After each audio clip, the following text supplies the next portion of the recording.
And now for something completely different from what we just talked about. This is about video game and calculator history preservation. So what triggered this was I went to a gaming conference, PAX West in Seattle, the beginning of September. And there was an excellent talk by the person who founded the Video Game History Foundation. And that's, his name is up here, is Frank Cifaldi. He did a presentation there that sounded like they were doing a lot of the same things we are doing in terms of trying to preserve the history on the calculator. And I thought I might share with you some of the things he shared with us so that we can get ideas on what we might be doing as a community differently or things where we're doing it right. I will not presume to give you as good a presentation as Frank did, and I would encourage you, if you're interested in this topic, to go to watch his YouTube. I really like the way he tells his anecdotal stories, and I think you'd enjoy it. Okay. So, agenda for this one. Start with background, calculator and video game markets. Then talk about archival information and our options on where it should go. Then we talk about the two examples that he shared with Game Informer and Computer Entertainer. You're going to, I think, relate to some of the things he ran into. Then we're going to talk about super collectors and distinguished presenters. And that's not super colliders, that's super collectors and distinguished presenters. Then talk about preservations, our roles, and what are preservation champions, and a little bit about the Video Game Foundation, how they set it up, and then questions to ask ourselves moving forward. Okay, start with the markets. The calculator market, according to Google, last year was $1.2 billion. The video game market in 2024 was $298 billion. So the calculator market is roughly 300 times bigger. The video game market is 300 times bigger than the calculator market. So that means the behavior in those markets by the people that are in the markets are very different. There's a lot of money at stake on the video games. But both products are in the mature or declining phase of the product life cycle.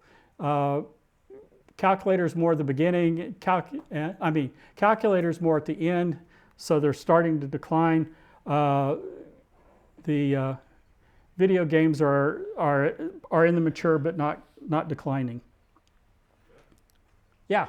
So there's another big difference between these, which is you buy a calculator and you expect to be able to use it for years. You buy a $80 AAA game and you expect to enjoy it for 2 months maybe. Well, except that retro gaming is a big deal these days. And I've got a brochure back. I left it on my desk. They estimate that 87% of the games that were done before a certain year have been lost. Yeah, but that $200 billion is new AAA games. It's not the retro games.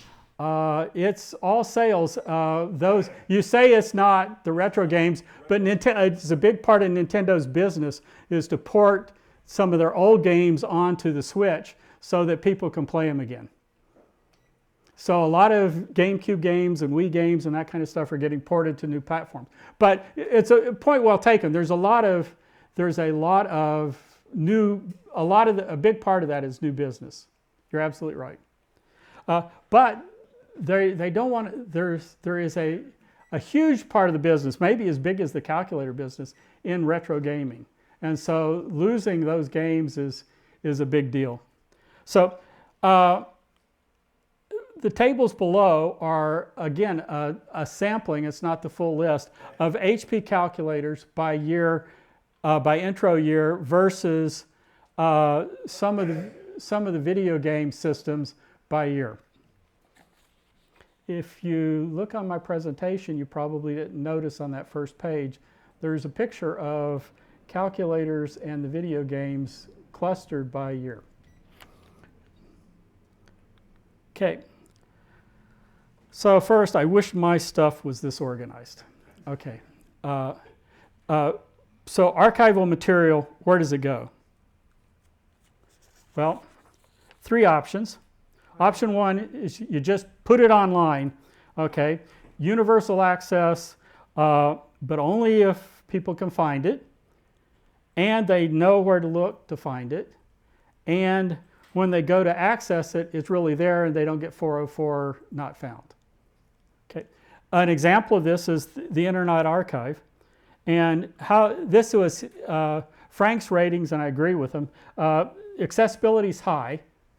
It's on the internet, it's generally accessible. Curation is lower, and the reason is that the Internet Archive doesn't curate. They expect the contributors to curate their work. So the consistency of the curation, it varies depending on the user. And then conservation is middling. They're doing a great job of keeping stuff available. Okay. Option 2, you donate it to a museum or a library. Okay. Cataloged and retrievable. Librarians are amazing. That's what they do great, is catalog and make it retrievable. It's maintained forever. Conservationists are amazing. Okay. On-site only. Generally, once something's in a collection at a museum or a library, you have to go to that museum or library to access it. Not always, but generally. Restricted usage. On the video gaming side, we'll talk about it later, they're legally not allowed to post stuff. Okay? But a lot of libraries don't either. And, well, I'll go on. Absolutely, it's almost entirely physical. And how do you control that paper? How do you search paper if all they have is in the library or the collection is just physical? And they're extremely risk adverse. That's why they're good at conservation. And so they're unlikely to ever let it leave their possession. Okay? Frank's observation is museums don't handle material they don't own, generally. Okay? So, how do you rate them? Accessibility is lower than if it were on the internet. Curation is higher. The libraries and museums are better at curation. Conservation is much higher. Okay, now dedicated alternatives. And some of this is, he's the head of the foundation, so he's doing a little bit of a sales pitch. So he advocated for video games, the Video Game History Foundation, as a way to do this, and we'll talk about some examples why. But then what are our analogs on the calculator side? hpcalc, HP Museum, groups.io, PAHCC, HPCC. There may be, there are others, but these folks are already doing the conservation and the collection that he's doing in the Video Game History Foundation. Now, let's look at that. The accessibility is high. The curation is higher, is high because you've got subject matter experts doing the curation. Okay? And then conservation is actually relatively high. I mean, we've got all of these documents out on lots and lots of USB drives. Okay? If there's a fire in California, it's not going to burn down all of our USB drives. Okay? So the conservation's high. Chuck, in this context, what does curation mean? What is implied by that? So curation means indexing and making sure that everything's in its right category. Okay, so is this, for instance, is this related to calculators or computers or video games or whatever? Accurately, or is it generating metadata about what you're collecting? Both. It's indexing. Okay, it's sort of like, think about setting up a database, Dewey Decimal or whatever, where everything's all categorized and searchable, and you know where you go to get something. Okay. Okay. The video game industry hates libraries, as is represented by the Entertainment Software Association. Okay. The industry, Frank's comment is the industry's chosen to sacrifice 87% of its history because you might accidentally have fun playing it. And his comment was, you don't send a prototype to a video game museum unless you don't want anyone to look at it. Okay. So this is different for the calculator industry. Okay. Developers, users, libraries, museums, and other preservationists are actually working cooperatively and productively together. Something that's going right. Yes? I'm just having trouble wrapping my head around how these two are similar, because a calculator is the device that you purchase from the company and you pay for. Mm-hmm. We make stuff for that and then we share it with each other. Mm-hmm. Where a video game that's posted online is being downloaded and used by people who have not paid the company that made the product. Well, most of them, the video game industry wants to make sure you do pay.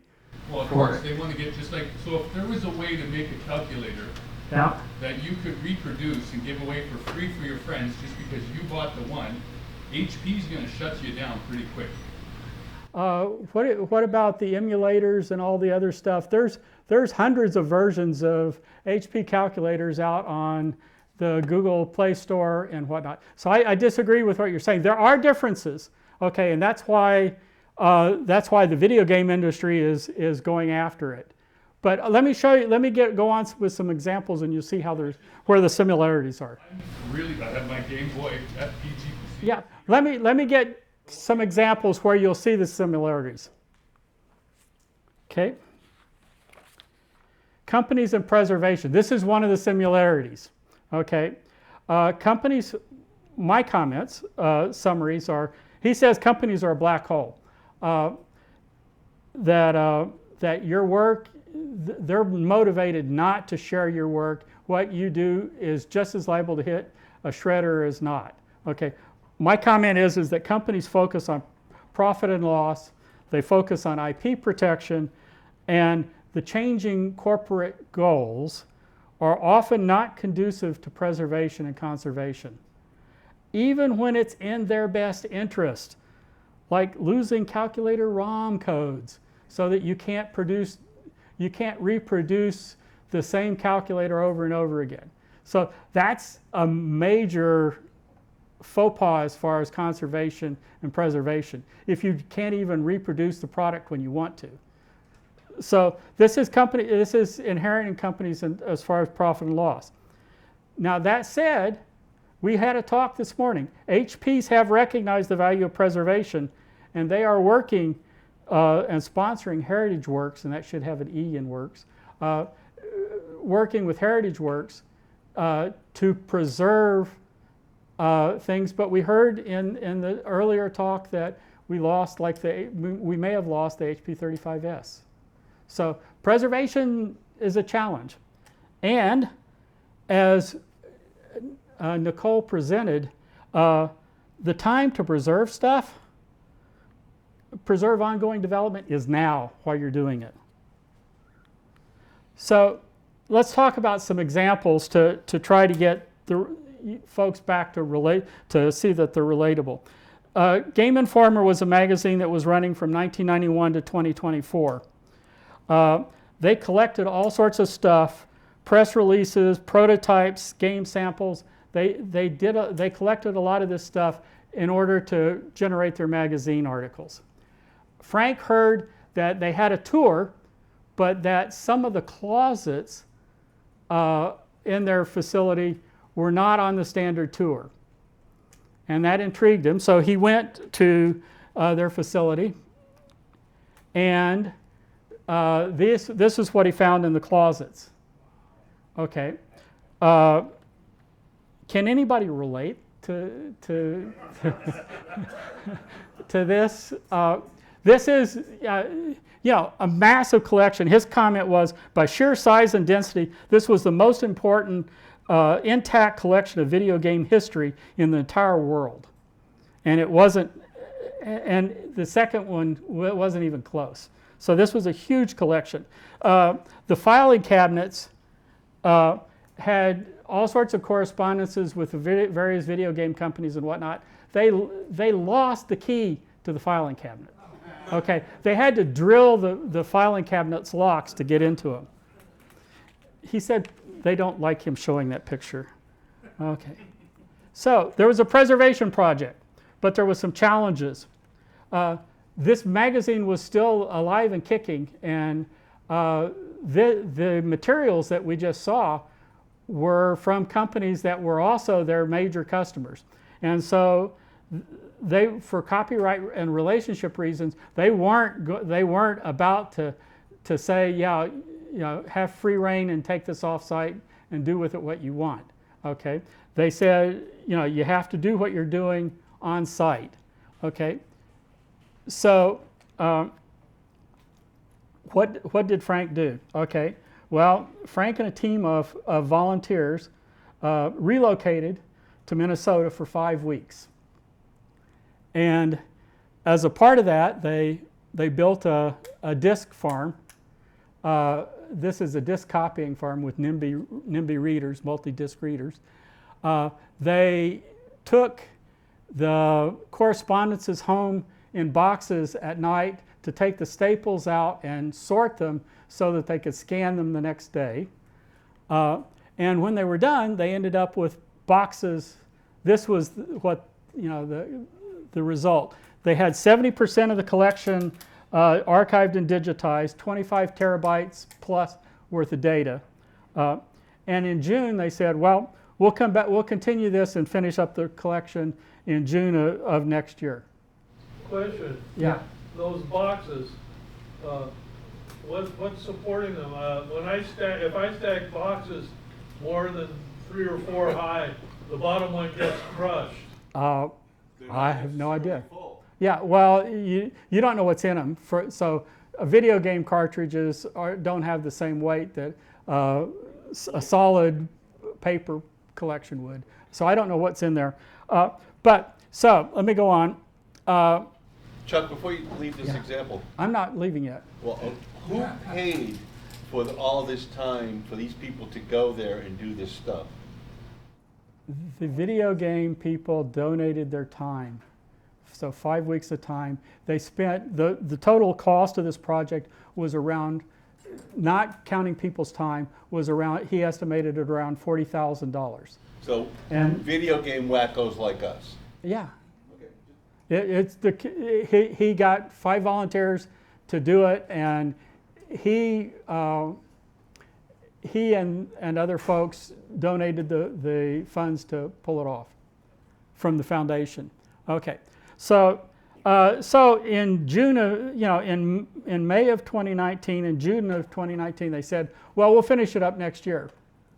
What happened in March of 2020, COVID, okay, everybody went home, okay, and they shut down the office. Everybody worked from home, including at this video game place, okay.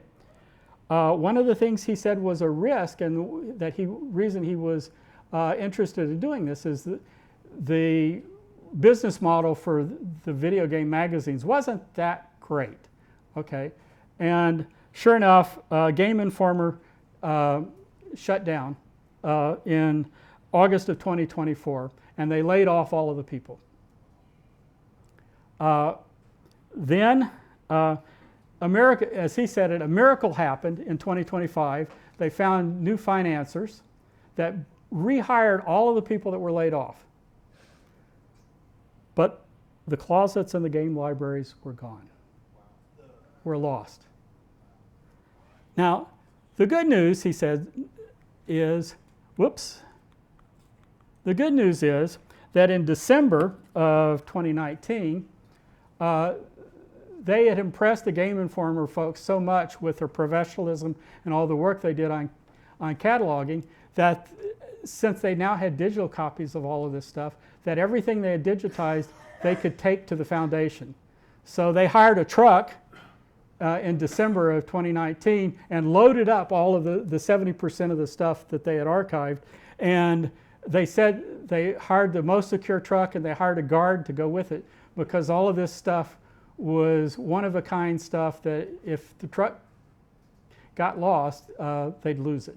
So the good news is they saved 70%. The bad news is they lost 30.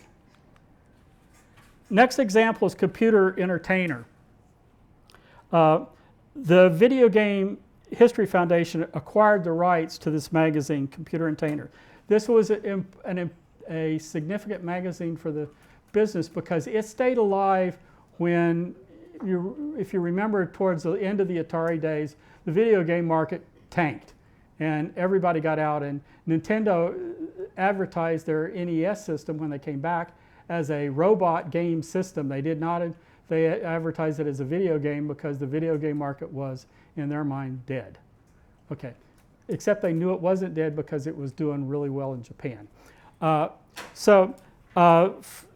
The Computer Entertainer magazine was owned by two ladies, and they were impressed by Frank and the foundation's work, and so they sold all of the rights to the magazine as they were shutting down. They sold all the rights to the foundation. Now, some takeaways is a library would have taken those issues and in the physical volumes and provided on-site access, but likely wouldn't have scanned it. Okay, we saw it with Heritage Works. Not all of the stuff that they have is scanned. The important stuff is. But libraries don't always scan, and some of the Whipple stuff was also not all scanned. Institutional trust made it possible.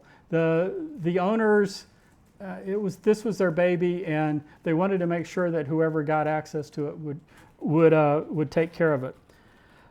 The approval process to destroy duplicate volumes for proper scans was a 5-minute conversation. You keep one, you always have one pristine copy, and when you have a second, you unbind it and scan it and do a clean scan. This should, hopefully, I know I see heads shaking. This should sound familiar to the calculator folks because that's what our preservationists are doing. Okay.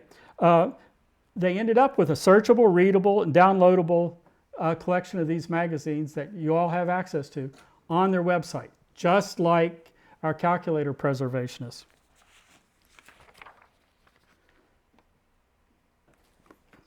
Super collectors. We know who we know. We don't know who we don't know. An example of this is before we found out about the collection at the Whipple Museum, Francis Hookham wasn't on anybody's radar as somebody that collected a huge amount of calculators and history. So we don't know who we don't know, but we do know some of who we know. Super collectors generally want to maintain control or ownership of their collection for either themselves or maybe even their heirs. Super collectors are often open to having professionals copy and share their collection. So there's an example over here on the side where this was a super collector of video game stuff, and this is Frank at their house copying this. He did not want to let go of his collection. That's fair. Frank at his house copying the stuff over for the archive. We need to continue to identify opportunities to copy and scan super collector collections. We also need to encourage known super collectors to have directives. Directives are a guide for families that are stuck with dealing with all of our stuff after we're gone. Okay, we're not trying to take anything from anybody. We're just trying to help the families that are left behind deal with all the stuff because they don't know what's treasures and what's trash. Frank's comment was on some of the video game stuff. The families will throw half of it away and they'll donate some of it to Goodwill, and some really valuable video games have ended up being found at a Goodwill because the family didn't know what else to do with it. They just donated it. Distinguished presenters. Preservation is not just about preserving stuff. It's also about preserving people's stories. Look up Google. Google says that HHC serves as a meeting place for collectors, programmers, and former HP engineers to share their knowledge and passion for these products. That's not a bad definition. I'm not quite sure where it got it. HHC has a long history of distinguished presenters that have shared their knowledge and experience. Dave Cochran, Dave Conklin, Bill Wicks, Bernie Mush, Don Morris, Dennis York, the list goes on. And this is really valuable. We need to continue to solicit and encourage these presentations. And I've got ... there because it's while we still can. We've got, this community is aging out and we're losing presenters. We lost Dave Cochran recently, I think. And Jim Donnelly. Bernie, yeah. So we all have a role in preservation. Now, I've got to admit, when I've seen this on posters, it's actually bothered me a little bit. If you see something, say something. Okay? But take this in a positive way. When you encounter something that's interesting, share it with the community, get a scan or a copy in the archives. So when you see something, say something. Okay? We are subject matter experts. We're in the best position to gauge relevance.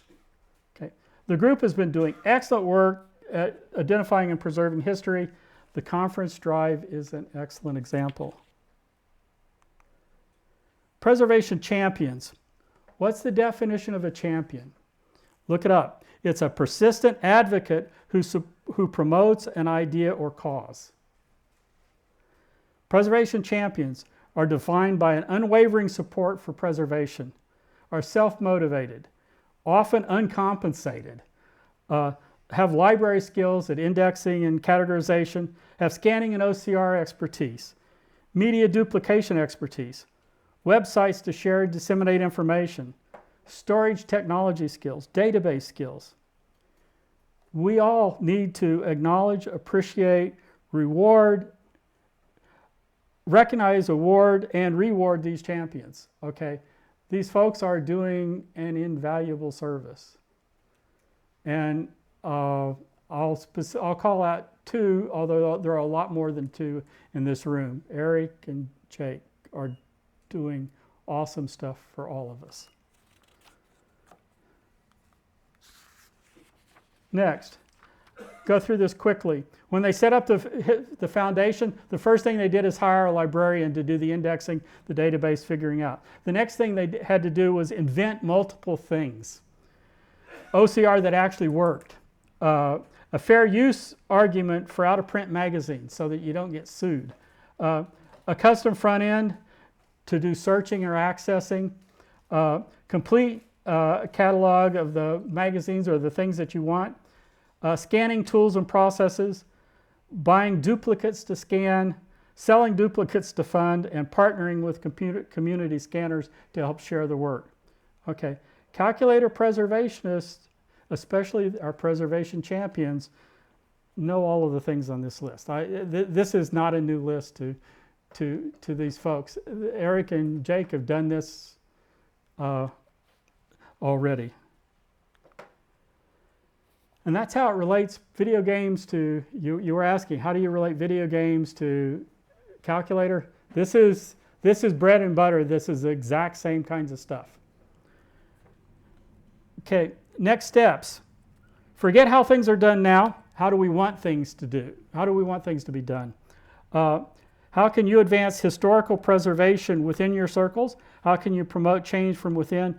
Can your company help preservation efforts? These are good. These were Frank's questions for the video game gamers in the audience, and these are good questions for us to think about as well. Next, questions to ask yourself and others. If you're donating materials, what do you want to happen with it? Okay, how do you want it to be accessed? Is what's being offered good enough for you? If you're an archive, are you the best home for a particular type of item?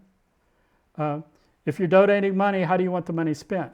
But bottom line, get involved however it makes sense to you. Don't rely on any, he says, for video games, don't rely on any institutions, including his, to save you. All we've got is each other. Nobody else is going to do this, okay? But he promises it's enough. And I think so too. So, questions. Now, by the way, this to me is a classic example of what we don't want to happen to priceless collections, is it to go into this big warehouse with the Ark of the Covenant and have no idea where it is or how to get it back. Questions? Yeah. Many of the things implied that should be done here are advocated as being justified in the name of preservation.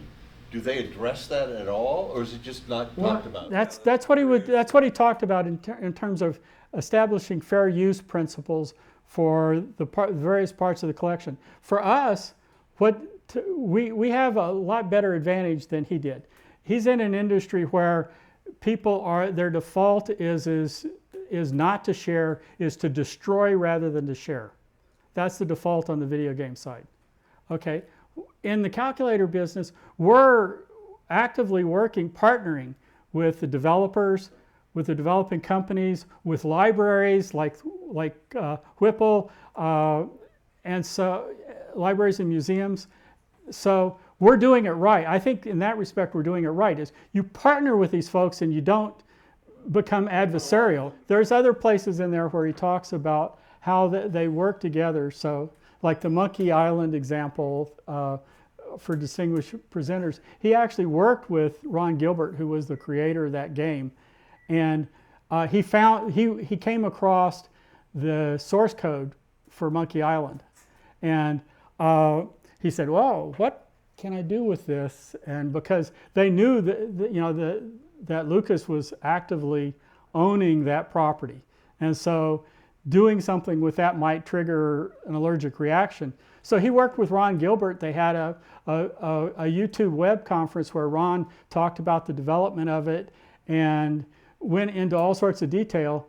And it ended up that he didn't know it at the time, but Ron was actually working on the next version of Monkey Island, which was under development. And some of those conversations actually helped that process along. So yeah, again, what he did is he worked with the people that might be offended, if you will, by the material. But the other thing is they're not. This is a 501c3 organization. They're not out to make money, and so they're not as much of a threat as if somebody came along and got this stuff and started selling Nintendo's old video games in competition. So they're not doing that. Yeah. To put it into perspective, I think you said the video game industry was like 280 billion. I was just looking it up. The film industry worldwide is half that size. Okay, so Hollywood, Bollywood, Nintendo, HBO, all of that put together is half the size of the video game industry. So the money involved is incredible, and I'm sure that's why they'd rather throw it into the shredder. Yeah. Because $1 spent on that stuff is $1 they're not making. Probably. Yeah, exactly. So thank you all. Thanks, Chuck. Thank you.